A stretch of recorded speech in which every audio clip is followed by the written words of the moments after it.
hôn một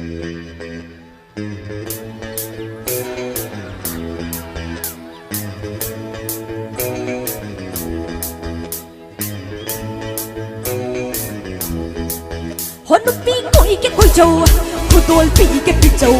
biết cái ngồi cái khôi trầu âu vẫn thằng cái bằng dầu hôn một tí ngồi cái khôi trầu cô tôi bị cái bị trầu biết cái ngồi cái khôi trầu âu vẫn thằng